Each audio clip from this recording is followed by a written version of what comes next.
Hello you guys, welcome back to my channel. Today we're going to be reading All That We Never Were by Alice Kellen. This is the book. Very, very pretty. I have a sore throat, so that's why I took a sip of my water. But yeah, we're going to be focusing on chapter 90. Again, I don't know if this book is like a chapter book, I don't know, because it's like dual POV, but chapter 90 is Axel's chapter, or POV, and it's on page 353, yeah, 353, here we go. I said goodbye to her for the last week of the month, with my heart shrunken, as though I feared she would never return, because that wasn't an option anymore. There are things you can choose at a certain moment, and then they're no longer in your hands. You've crossed a point of no return. She was one. If I turned back, I would find a wall. But not turning back was complicated too. Oliver. Every time I thought of him, I suffocated a little more, because that's why I avoided him. I did at the end of August, and I followed the same formula at the end of September. I didn't want to see him. I didn't want to fuck up my life. Even more, I rejected every plan he proposed, offering a million excuses, and I spent the whole week shut up in his house. I don't know if that makes sense. In the sea, cutting through the webs of sorrow Leah had left in her absence. A person can change your perception of situations no matter how used to them you are. The things I liked before now seemed to be missing. I should have known it was a bad idea not going to family lunch and claiming I was sick, because obviously my mom showed up at my house that morning with an arsenal of food and a bag from the drugstore. Shit, I grunted when I opened my door. What a mouth you have. Believe me, some people like it. My mother gave me a light smack on the back of the neck before going into the kitchen and leaving everything on the counter. She started putting the fresh food in the refrigerator and then placed a hand on my forehead. She frowned as only she could. You don't have a fever. It's a special kind of flu. Does your belly hurt? Are you tired? Mom, I'm fine. You don't have to come. Someone's gotta take care of you if you're sick, honey. She inspected my face, lifting my eyelids and tugging on my cheeks. You don't look bad. I'm handsome, that's why. I thought you'd be a wreck. Is not showing up to lunch that big a deal? Let me breathe a little. Breathe. You live like a hermit in here. Cut off from the world, I rolled my eyes and flopped down to the sofa. I don't like you're trying to weasel out. I don't like you trying to weasel out. You know how many people would give anything to be with their family? Remember Miss Margotty? Or whatever, I don't know. Her daughter lives in Dublin. In Spanish, that word reminded me of something, of a candy in Spanish. Dubalin. Yeah. And they can only see each other once a year. Can you imagine? Yes, and I'm enjoying it. She threw a cushion at me. You need to start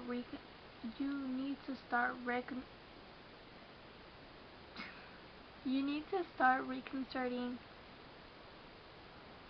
Huh? You need to start reconsidering your life. It's funny that you Of all people would tell me that. What are you insinuating? Wrinkles appeared in her forehead as she arranged the cuffs of the jersey she was wearing. She sat next to me in an easy chair. You know, a time comes when you have to make certain decisions, right? How long has it been since you said you were going to retrieve and leave the cafe to Justin? It seems like an eternity. That's not your business, she hissed. Mom, I sat up though I was reckless too, because the last thing I felt like doing was having a heavy conversation, especially when my life was total chaos and I had no idea how to deal with it and untangle all the knots that had appeared in the past few months. Justin is going to end up leaving and he'll be right to do it.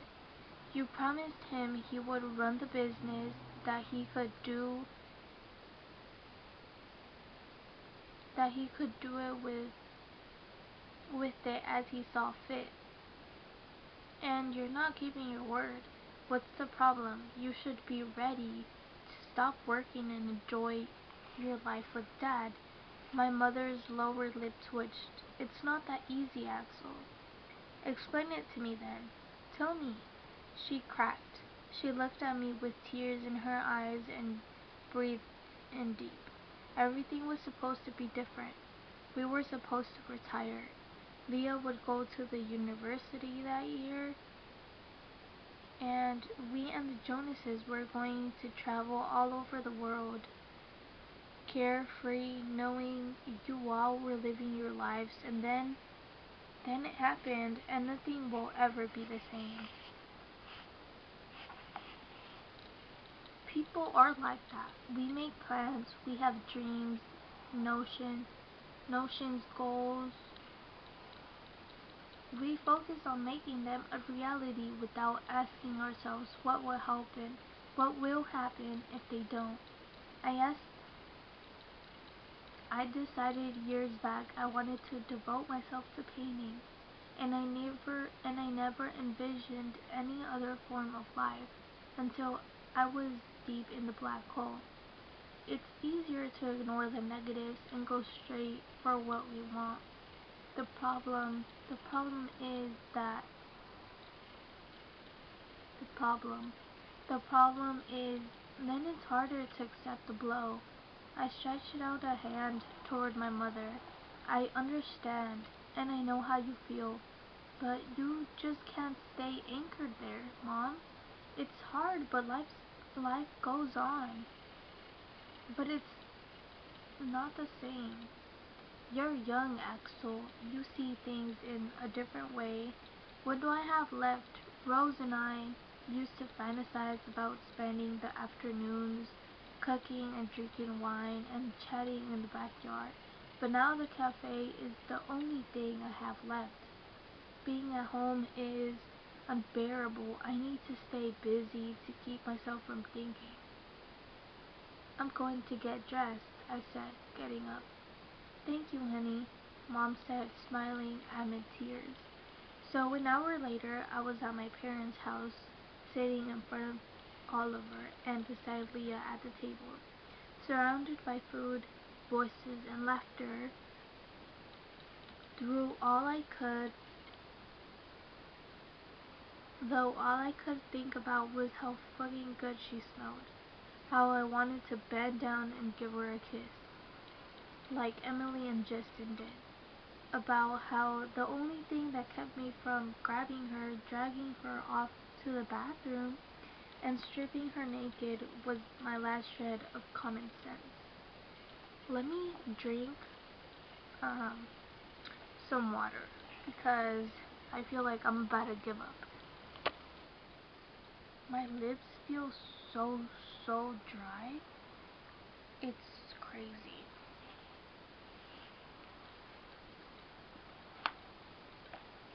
Who could have told me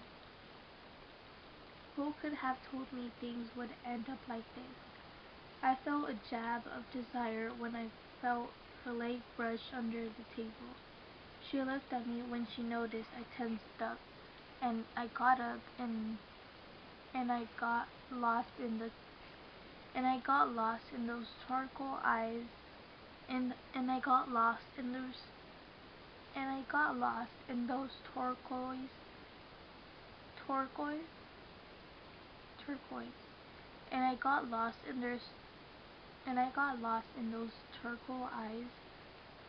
Turquoise what? And I got lost in those oh my god. And I got lost in those turquoise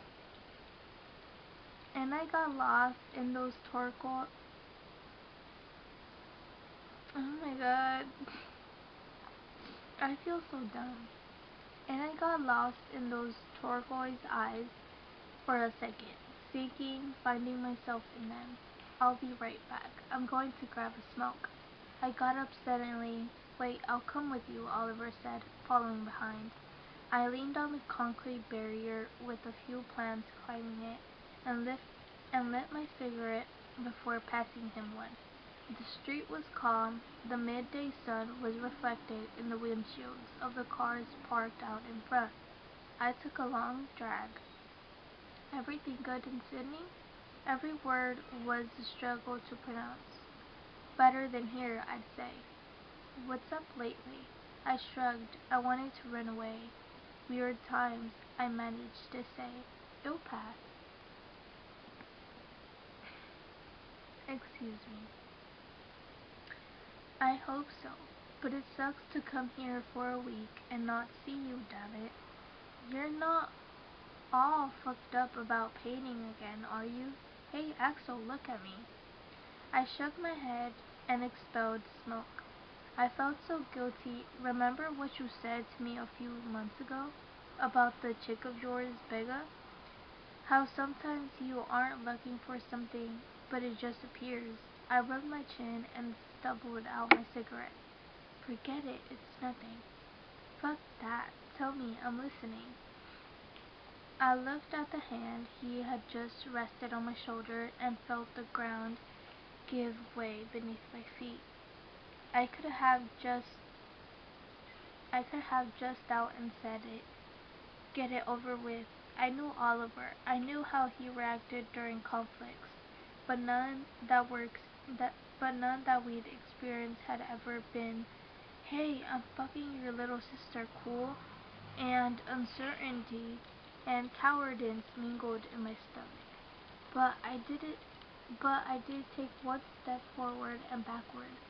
I don't know. I've met someone special.